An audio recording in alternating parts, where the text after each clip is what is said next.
सांवली बहू। शिल्पा है तो सांवली लेकिन बहुत ही टैलेंटेड। लेकिन कहते हैं ना, शादी के लिए तो लंबी और गोरी होनी चाहिए। शिल्पा, ये रिश्ता भी हाथ से गया। अरे कितनी बार कहा वो गोरी होने वाली क्रीम लगाया कर, लेकिन नहीं, किताब से सर खपाने से फुर्सत मिले तब ना। तू ही क्यों नहीं इसके लिए उपटन तैयार कर देती?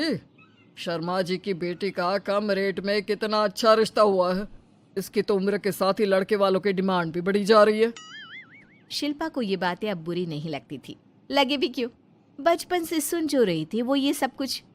उसके लिए ये तो मात्र एक कान से सुनना और दूसरे कान से निकाल देने वाली बात थी। फिर एक रोज, पापा पापा मेरी नौकरी लग गई है। वाह, अच्छा, कहाँ बेटा? न्यूज़ चैनल में पापा, खबरों को लिखना होगा। हाँ, वैसे भी तेरे जैसी सांवली शक्ल की लड़की को कौन पर्दे पर आने देगा, क्यों? चल, 4 पैसे कमाने लायक हुई है तो लड़के वालों को बोल देंगे कि कमाती भी है, फिर शायद कोई कर ले शादी। हाँ सही कह रहे हैं। वैसे बेटा कल शाम को एक लड़का और आने वाला है, उसे भी देख लेना। शिल्पा को इस बार गुस्सा आ जाता है। अच्छे न्यूज़ चैनल में नौकरी लगने की खुशी भी माँ पापा के चेहरे पर नहीं दिखती। अगले रोज ऑफिस से शिल्पा घर आती है तो सामने बैठा होता है हिमांशु। हिमांशु शिल्पा को देखता है तो पहली नज़र में तो वो उसे पसंद नहीं आती, लेकिन फिर भी फॉर्मेलिटी तो करनी थी। हाँ, ओके, तो क्या शौक है तुम्हारे और खाने में क्या क्या बना लेती हो? मुझे पढ़ने लिखने का शौक है, खाना बनाना नहीं आता, बिल्कुल भी नहीं आता। पर फिर भी क्योंकि ये रिवाज है कि बहू को खाना बनाना होता है तो थोड़ा बहुत बना लूँगी, लेकिन उतना ही वक्त किचन को दे पाऊँगी जितने में मेरा काम, मेरी नौकरी सफ़र ना हो। बाकी भूख तो तुमको भी लगती होगी, तो खाना बनाने की जिम्मेदारी दोनों की ही होगी, है ना? शिल्पा बोले जा रही थी। अब तक जिन लड़कियों से हिमांशु मिला था, शिल्पा उन सब से अलग थी। वो ऐसी ही तो लड़की चाहता था। शिल्पा से बात करने के बाद, ठीक है, फिर शादी 2 महीने बाद करेंगे। वो क्या है ना, खाना बनाना भी तो सीखना होगा ना। मुझे मंजूर है। शिल्पा को भी हिमांशु अच्छा लगने लगता है। दोनों की शादी हो जाती है, लेकिन शादी के बाद से ही हिमांशु का परिवार शिल्पा के रंग को लेकर कई बातें बनाता। क्या बात है हिमांशु, क्या कमी हो गई थी जो ऐसी काली सी बहू ले आया?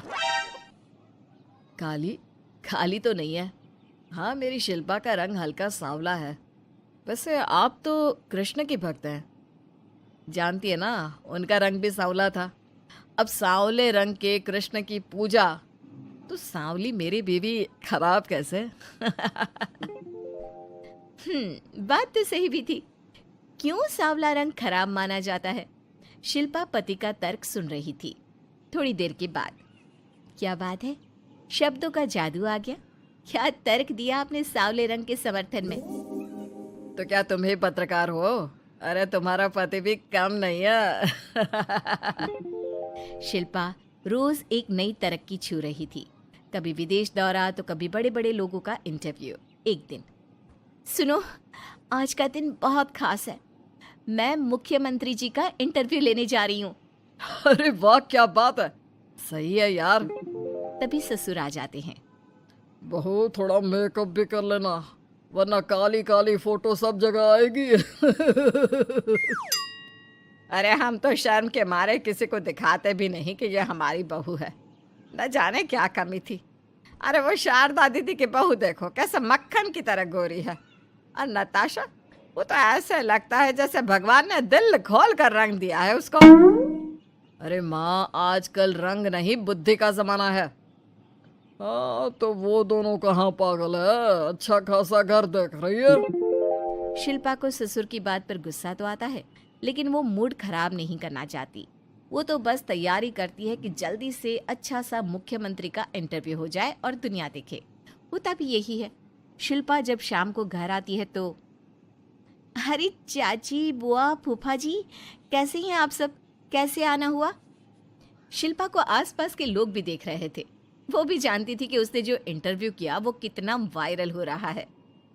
अरे बहू, बड़े लायक हो तुम, औरत होकर दुनिया की इतनी जानकारी। कितनी समझ है तुम्हारे अंदर। वाह वाह बहू, तुमने तो हम सबका सीना गर्व से चौड़ा कर दिया। सास ये सब देखकर सोच रही थी कि भाई ऐसा भी क्या हो गया, इन्होंने तो बहू को हीरो बना रखा है। मैंने तो शिल्पा को उसी दिन समझ लिया था जब पहली बार मिला था। मैं तो जान गया था कि ये लड़की अलग है। कितनी प्यारी आवाज़ है इसकी और समझ भी लाजवाब। तभी बुआ सास बोल पड़ती है। और एक हमारी बहू है, सारा दिन टिकली बिंदी पर ही लगी रहती है। अरे दीदी, न जाने कौन कौन सी क्रीम लगाती है, अब तो चेहरे पर फोड़े भी निकल गए। कितनी बार कहा कुछ पढ़ाई आगे करके दुनिया में नाम कमाओ, लेकिन नहीं, बस सारा दिन शीशे के सामने खड़ी रहेगी। कोई बात नहीं फूफा जी, वो भी किसी की पसंद हो सकती है।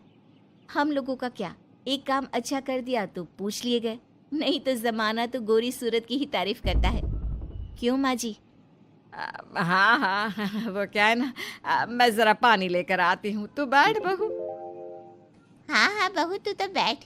वो क्या है ना, आज तो तुझसे बहुत सारी बातें करनी है। ये बता, कैसे दिखते हैं मुख्यमंत्री जी सामने से? जैसे टीवी में दिखते हैं वैसे ही दिखते हैं क्या? आए दिन लोग शिल्पा से मिलने आते, उसे अपने स्कूल या दूसरी जगह पर चीफ गेस्ट बनाते।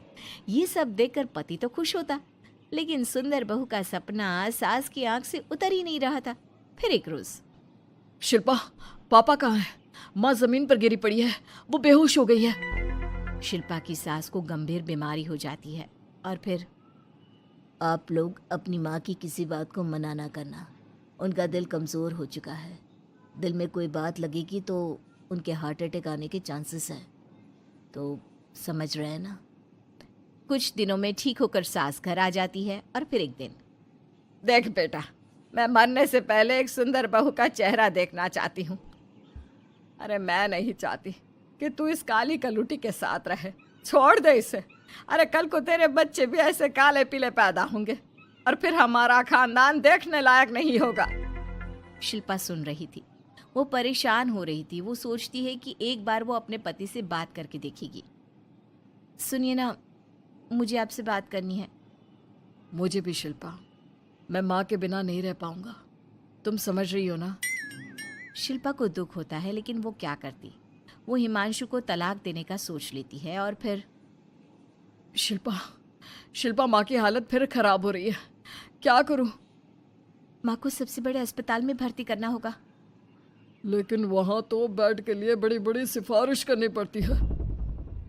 हाय रे, मेरा मरना तय है, मैं मर न जाऊं, मुझे बचा ले बहू।